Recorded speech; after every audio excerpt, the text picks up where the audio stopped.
Last lecture में हम लोगों ने करंट और पोटेंशियल डिफरेंस और ईएमएफ के बारे में बात किया था और उसके बारे में रिलेशन देखा था। लेकिन अब सवाल उठता है कि हम लोगों ने पोटेंशियल डिफरेंस ये ईएमएफ लगाया तो करंट का फ्लो हो गया। लेकिन इस करंट के फ्लो के दौरान ऐसा नहीं होता कि करंट अपने आप फ्लो होना चालू हो जाता बिना किसी रुकावट के। तो चलिए, वेलकम टू दिस लेक्चर।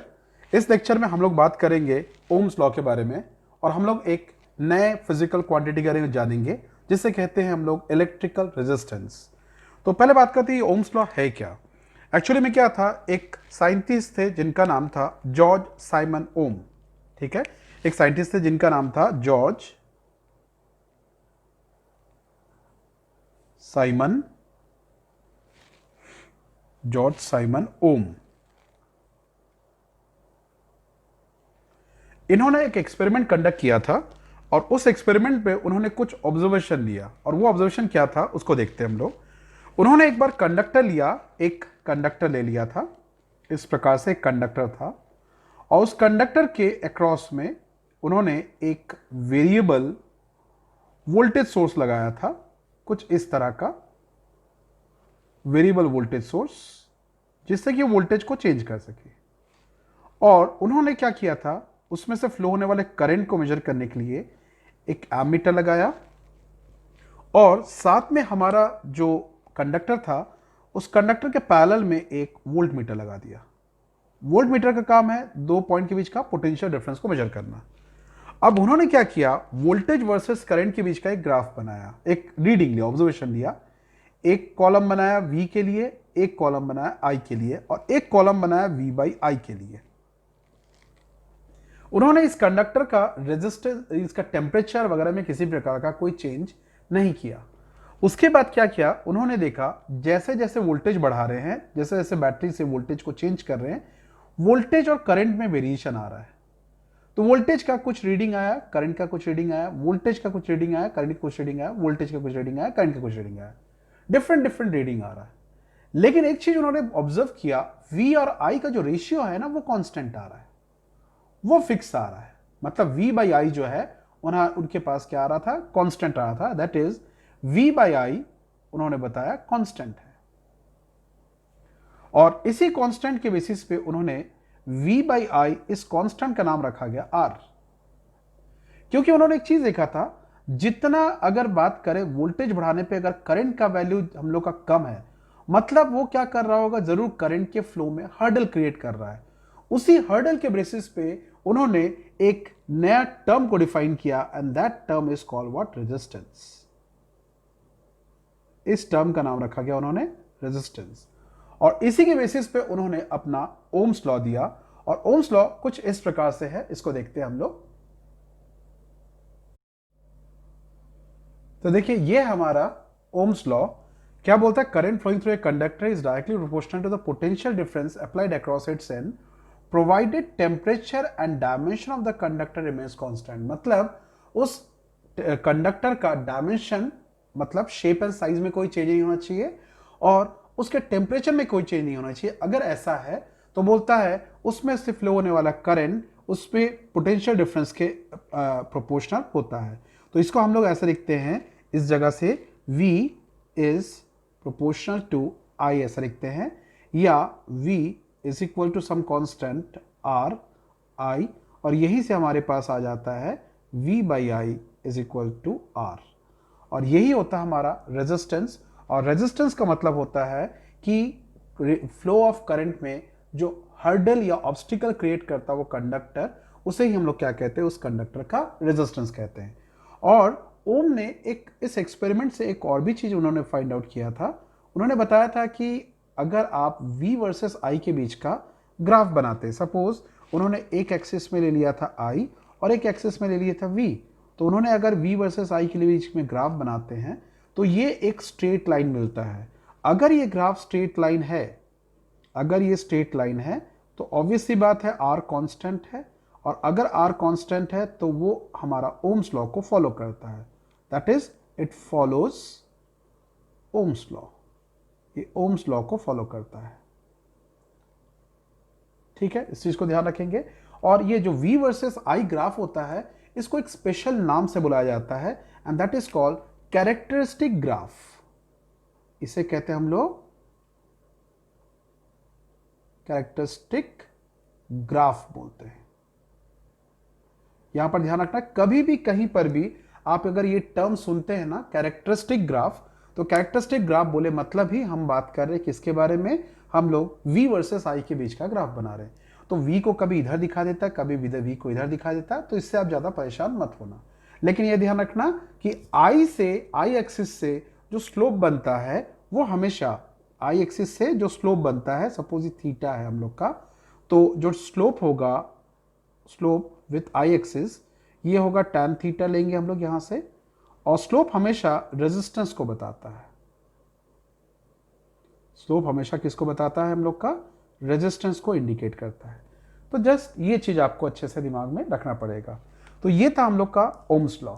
अब हम लोग यहां पर कुछ नोटेशन देखेंगे इलेक्ट्रिसिटी में, जिसको आपको अच्छे से दिमाग में रखना पड़ेगा। ठीक है,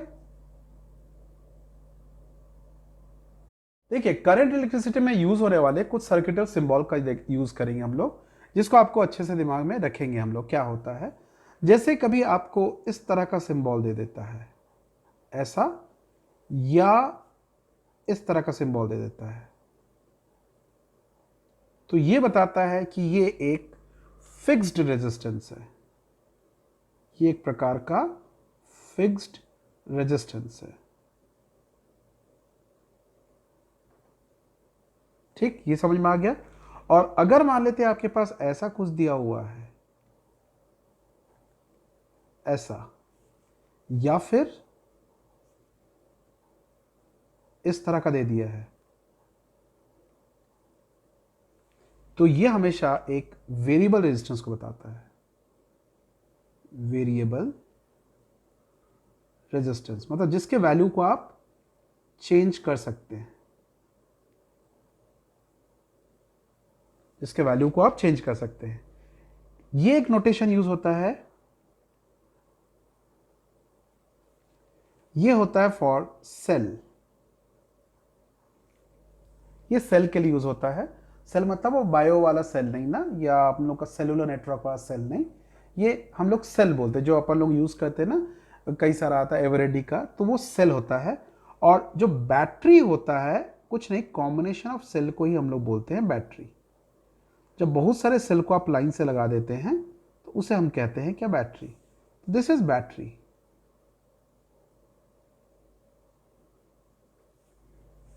तो ये कुछ सर्किटल नोटेशन है जिसको आप अच्छे से दिमाग में रखे रहेंगे। एक और नोटेशन यूज होता है, वो भी आपको बता देता हूं यहां पर। वो कुछ इस तरह से होता है, ये ऐसा लेते हैं इस तरह से, और ये ऐसा लेते हैं। ये होता है रियोस्टेट, ये होता है रियोस्टेट होता है। रियोस्टेट भी एक प्रकार का वेरिएबल रेजिस्टेंस ही होता है। ठीक है, चलिए अब हम लोग आगे चलते हैं। इसके बाद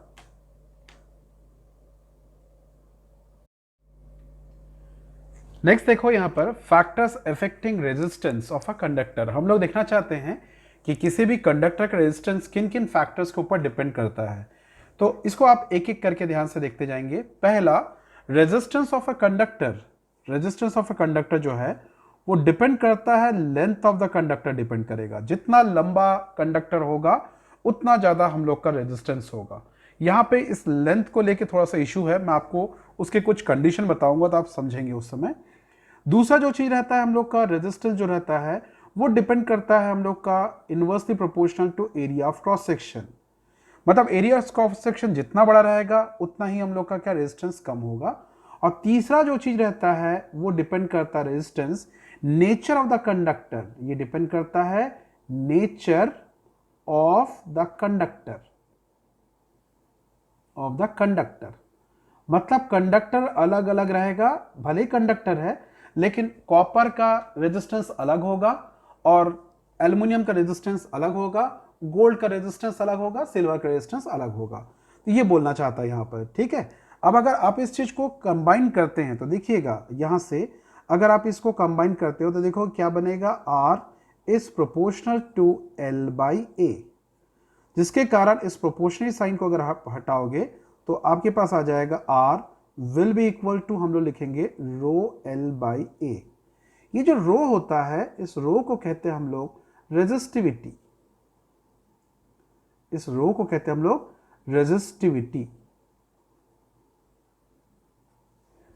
ठीक है, और यहां से आप एक चीज ध्यान रखेंगे, मैं रेजिस्टेंस बार बार बता रहा हूं, तो ओम्स लॉ से इस बात को हम लोग आगे और कंटिन्यू करके बात करेंगे। हम लोग यहां पर रेजिस्टिविटी तो रेजिस्टिविटी में क्या हो जाएगा अपने पास कि यहां से हम लोग का इसको कहेंगे रेजिस्टिविटी, यही वो चीज होता है that is rho depends on the nature and temperature of the conductor मतलब अगर कंडक्टर अलग अलग है तो उसके लिए टेम्परेचर अलग अलग है, तो उसका रो का वैल्यू भी क्या होगा, अलग अलग होगा। तो ये एक बहुत इंपॉर्टेंट रिलेशन है, ध्यान रखना। लेकिन रो का value nature of the conductor बोला हूं, ना कि shape and size of the conductor बोला हूं। तो इसे आप बहुत अच्छे से दिमाग में रखेंगे आप लोग। यहां से एक और चीज होता है, इसको हम लोग जो रो होता है इसको स्पेसिफिक रेजिस्टेंस भी बोलते हैं। रो को हम लोग स्पेसिफिक रेजिस्टेंस भी कहते हैं। It is also known as specific resistance. और इसको हम लोग डिफाइन करते हैं कुछ ऐसा, अगर आप L is equal to 1 meter ले लेते हो और area is equal to 1 meter square ले लेते हो, तो देखिएगा आप उस हिसाब से देखोगे तो एक ऐसा मटेरियल होगा जिसका वॉल्यूम 1 मीटर क्यूब होगा। देखिएगा एरिया 1 मीटर स्क्वायर और लेंथ हमारा 1 मीटर, तो मतलब ये 1 मीटर क्यूब का कोई वॉल्यूम का मटेरियल होगा। तो उस सेंस में आप देखेंगे rho will be equal to क्या जाएगा, आर। तो देखिए कितने आसानी से आप स्पेसिफिक रेजिस्टेंस या रेजिस्टिविटी को डिफाइन कर सकते हैं कि it is the resistance offered by a material whose volume is equal to 1 meter cube. मतलब 1 मीटर क्यूब वॉल्यूम वाला एक कंडक्टर का जो रेजिस्टेंस होता है उसे ही उस मटेरियल का क्या कहते हैं, स्पेसिफिक रेजिस्टेंस या रेजिस्टिविटी कहते हैं हम लोग। ठीक है, चलिए अब हम लोग इसके यूनिट के बारे में बात करते हैं। हम लोग यूनिट ऑफ रेजिस्टिविटी,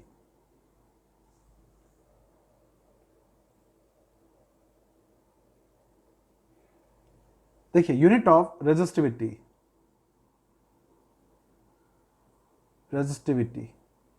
तो यूनिट ऑफ रेजिस्टिविटी जो होता है वो हम लोग का यहां से अगर देखते हैं आप लोग, rho will be equal to are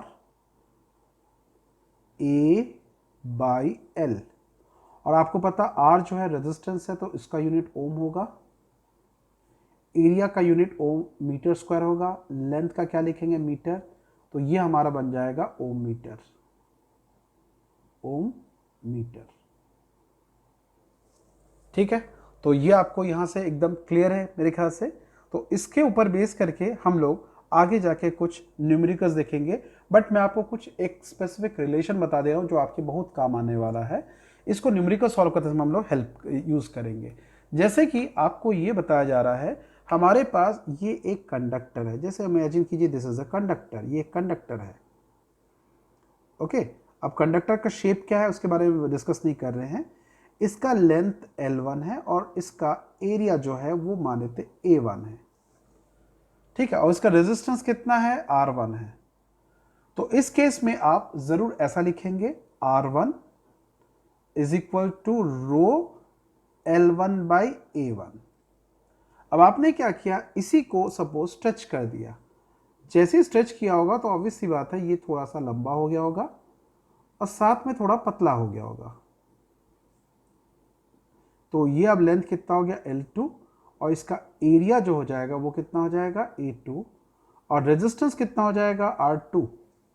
तो देयरफॉर क्या हो जाएगा, R2 is equal to rho L2 by A2। देखिए मैंने रो को नहीं चेंज किया क्योंकि मटेरियल वही है, क्योंकि रो आपका मटेरियल के नेचर के ऊपर डिपेंड करता है। अब अगर आप यहां से इस चीज को सॉल्व करते हैं तो आपके पास देखिएगा क्या बनेगा, फाइनल रिलेशन क्या बनना है अपने पास, R1 by R2 is equal to L1 by L2, A2 by A1 ये जो मैंने आपको बताया ये एक बहुत ही ज़्यादा इंपॉर्टेंट रिलेशन है, प्लीज़ इसको याद रखिएगा, बहुत ज़रूरी चीज़ है आपके पास। ये बहुत सारे न्यूमेरिकल में भी काम आने वाला है, देखेंगे कैसे ये काम आएगा, किस तरह से इसको यूज़ करेंगे, मैं उसके बारे में आपको बताऊंगा।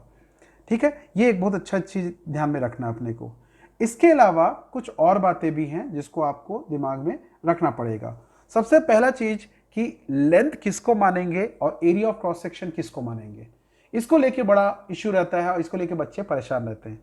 तो मैं आपको यहाँ पर 3 केस बताता हूँ और उन तीनों केस को आप गौर से समझिएगा और देखिएगा। ठीक है, और उसको दोबारा अच्छे से देख सकते हैं आप लोग। ठीक है, कैसा है वो केस देखेंगे आप लोग।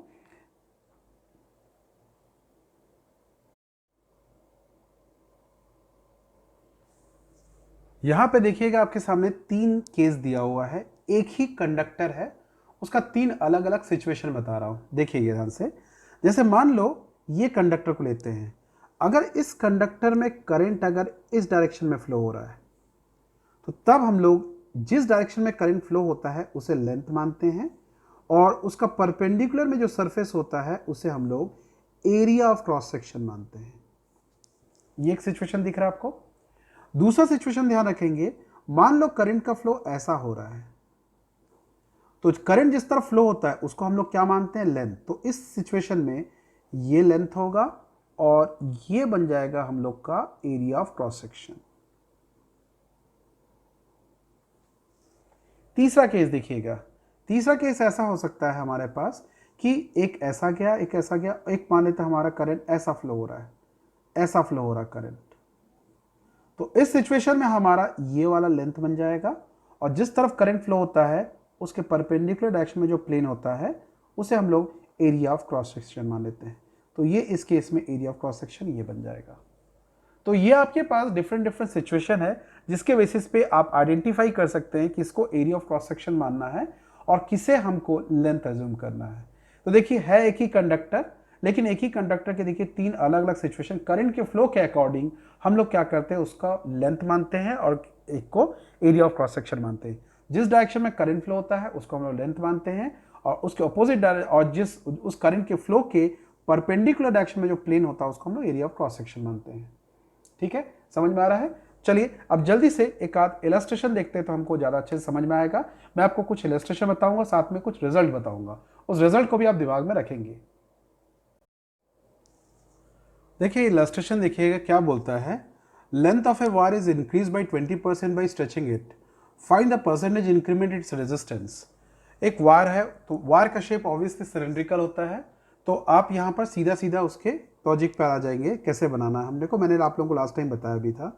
तो आपने पढ़ा था कि R1 by R2 is equal to, मैंने लिखवाया था L1 by L2 into A2 by A1। अब एक बात यहाँ पर सोचने का ये रहेगा, जब भी आप न्यूमेरिकल सॉल्व करते हैं यहाँ पर आप वायर को स्ट्रेच करके लेंथ को बढ़ा दीजिए, चाहे कुछ भी कर दीजिए, लेंथ बढ़ जाएगा, एरिया ऑफ क्रॉस सेक्शन कम या बड़ा हो जाएगा, लेकिन एक बात तो क्लियर है कि इसके वॉल्यूम में कोई चेंज नहीं आएगा। इस कारण से आप क्या लिखेंगे यहाँ पर, वॉल्यूम कंजर्व रहेगा by conservation of volume, conservation of volume. ठीक, बाय कंजर्वेशन ऑफ वॉल्यूम क्या हो जाएगा, A1 L1 is equal to A2 L2। आपको पता है एरिया इंटू लेंथ वॉल्यूम हो जाता है, तो यहां से हमारे पास क्या आ जाएगा, A2 by A1 is equal to L1 by L2। तो अगर मैं इस वैल्यू को यहां पे रखूं तो हमारे पास क्या आ जाएगा, देखेंगे R1 by R2 is equal to L1 by L2 into L1 by L2, जिससे हमारे पास इसका जो रिलेशन आ जाएगा R1 by R2 is equal to L1 by L2 का होल स्क्वायर। मैं इतना लंबा चौड़ा आपको इसलिए बना के बताया, ये एक फॉर्मूले की तरह इसको आप डायरेक्टली यूज कर सकते हैं।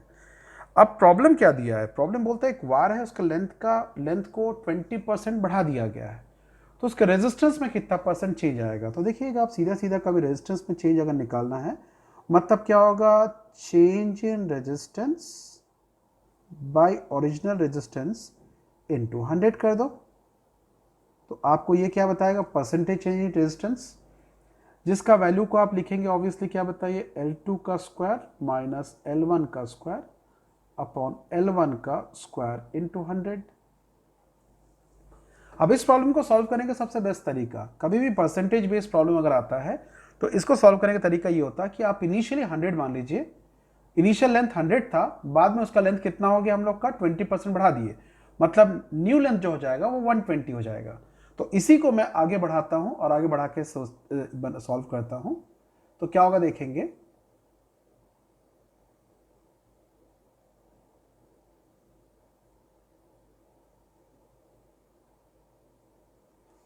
तो देखिए क्या बनेगा अपने पास, यहां से ये बन जाएगा percentage change will be equal to, आप इनिशियली लेंथ को मान लो L1 को 100 मान लो, तो ऑब्वियसली L2 20% बढ़ गया, मतलब क्या लेंगे 120, तो क्या लिखेंगे 120 का स्क्वायर माइनस 100 का स्क्वायर बाई 100 का स्क्वायर इनटू 100। और जैसे ही इसको आप सॉल्व करते हैं तो देखेंगे इसका वैल्यू आ जाएगा 44% आएगा। मतलब अगर आप लेंथ को 20% इंक्रीज कर देंगे तो इसके रेजिस्टेंस में 44% का इंक्रीमेंट होगा। लेकिन यहां पर एक और चीज ध्यान रखना, इस फॉर्मूले को तो आपने ऐसा सॉल्व किया, लेकिन यही प्रॉब्लम अगर 20% ना होकर सपोज 3% होता, 2% होता, ठीक है, 20% की जगह, जैसे प्रॉब्लम में क्या दिया देखिएगा, इस प्रॉब्लम में दिया है कि लेंथ को इंक्रीज किया गया 20%, ठीक है। अगर लेंथ 20% की जगह ये 20% ना होकर इसको अगर मान लेते हैं 3%, 2%, 4% ऐसा बढ़ाते, तब क्या प्रॉब्लम ऐसा बनाते, तब ऐसा आपको बनाने की जरूरत नहीं होती। तब उसके लिए मैं आपको एक छोटा सा एक शॉर्टकट बता दे रहा हूं, इस शॉर्टकट को आप डायरेक्ट यूज कर सकते हैं अपने प्रॉब्लम्स में। तो चलिए देखते हैं वो शॉर्टकट क्या है, उसको समझते हैं हम लोग। अब देखिए एक स्पेशल नोट है यहां पर, बोलता है if length of the wire is increase by x% where x is less than 5% then resistance is increased by 2x%। मतलब अगर मान लेते आप किसी वार के लेंथ को x% बढ़ा देते हैं और उस x का वैल्यू 5% से कम है, तो उस सिचुएशन में रेजिस्टेंस 2x% बढ़ जाएगा। फॉर एग्जाम्पल मैंने बोला कि एक वार है जिसके लेंथ को 1.5% बढ़ा दिया गया। अब देखिएगा 1.5 जो है वो 5% से कम है, तो बोलता है इस सिचुएशन में आपसे बोला जाता है कि आपको बताना है कि इस वार का जो रेजिस्टेंस है वो कितना परसेंट बढ़ेगा। तो सीधा सीधा percentage change in resistance will be equal to 2 times of x, और x का कितना 1.5, मतलब हमारा रेजिस्टेंस में 3% का इंक्रीमेंट होगा। लेकिन मैं फिर से आपको रिमाइंड करवा रहा हूं, इस चीज को आप तब यूज करेंगे जब x का वैल्यू लेस देन 5% है। अदरवाइज जो प्रीवियसली मैं आपको कन्वेंशनल मेथड बताया था, उस कन्वेंशनल मेथड को आप क्या करेंगे, फॉलो करेंगे। ठीक है, चलिए आगे बढ़ते हैं हम लोग। देखिए ये कुछ छोटे छोटे डेफिनेशंस है और कॉन्सेप्ट भी है हम लोग का, जो काफ़ी काम आएगा। इसको बहुत ज़्यादा डेप्थ में आप दिमाग मत खपाना, वो सिंपल सी चीज़ है बट डेफिनेशन बेस्ड होता है। That is we are going to define 3 different type of definition, that is current density, conductance and conductivity. तो चलिए इन तीनों को हम लोग देखते हैं और समझते हैं इसको कैसे डिफाइन करते हैं। तो सबसे पहले डिफाइन करेंगे करंट डेंसिटी। देखिए यहां पर करंट डेंसिटी को हम लोग डिफाइन करते हैं। ये क्या बोलता है, the current density at a point inside a conductor is defined as the amount of charge flowing per unit area per unit time held normal to the direction of the flow of the current. मतलब मैं आपको यहाँ पर दो situation बताऊँ, generally इसको देखने के लिए अपन ऐसे ही डिफाइन करेंगे कि current density is a current flowing per unit area. लेकिन कौन सा एरिया, तो यहाँ पे एरिया मतलब क्रॉस सेक्शन एरिया नहीं, ध्यान रखेंगे। यहाँ पर सपोज क्या हो रहा है, आपको मैं दो केस बताता हूँ। केस कुछ ऐसा दिया हुआ है आपके पास कि ये एक कंडक्टर है, ये हमारे पास एक कंडक्टर है इस तरह से, और इस कंडक्टर में हमारे पास जो करंट है वो इस डायरेक्शन में फ्लो कर रहा है। ध्यान रखेंगे ये करंट का फ्लो का डायरेक्शन है, ओके। और यहां पर आप एक एरिया को एज्यूम कर रहे हैं। तो ये जो एरिया है देखोगे ये करंट के नॉर्मल में है, देखिएगा करंट इस तरफ है, करंट के परपेंडिकुलर डायरेक्शन में ये एरिया है। तो इस केस में तो आप डायरेक्टली लिख दोगे कि current density is equal to आप लिख दोगे I बाई ए। लेकिन यहां पर एक बात ध्यान रखेंगे, अगर यही चीज ऐसा होता कि आपने कंडक्टर को ऐसा लिया है, this is a conductor, okay, और इस कंडक्टर में हमारा जो एरिया है, सपोज करंट का फ्लो इस तरफ है, करंट इस तरफ फ्लो कर रहा है, और आपका जो एरिया ऑफ क्रॉस सेक्शन है वो सपोज ऐसा कुछ लिया गया है, इस तरह से कुछ लिया गया है। तो इस केस में एरिया वेक्टर इधर होगा। तो सपोज ये एरिया वेक्टर किधर ले रहा है हम लोग का, इधर पे ले रहा है, ये एरिया वेक्टर है। तो ये एंगल कितना बना रहा, थीटा। तो बोलता है इस एरिया का वो कंपोनेंट जो करंट के फ्लो के परपेंडिकुलर है, तो मतलब वो एरिया कौन सा होगा, ये ऑब्वियसली वो एरिया ये वाला ऐसा कुछ होगा। इस तरह से लेंगे हम लोग, ये इस तरह से लेंगे हम लोग, और इसके बीच में ये वाला एंगल कितना बनेगा, थीटा। तो इस केस में जो एरिया होगा जो करंट के नॉर्मल में रहेगा, अगर ये ए है तो ये वाला क्या बन जाएगा, ए कॉस थीटा। तो तब हम लोग लिखते हैं J is equal to I by A cos theta.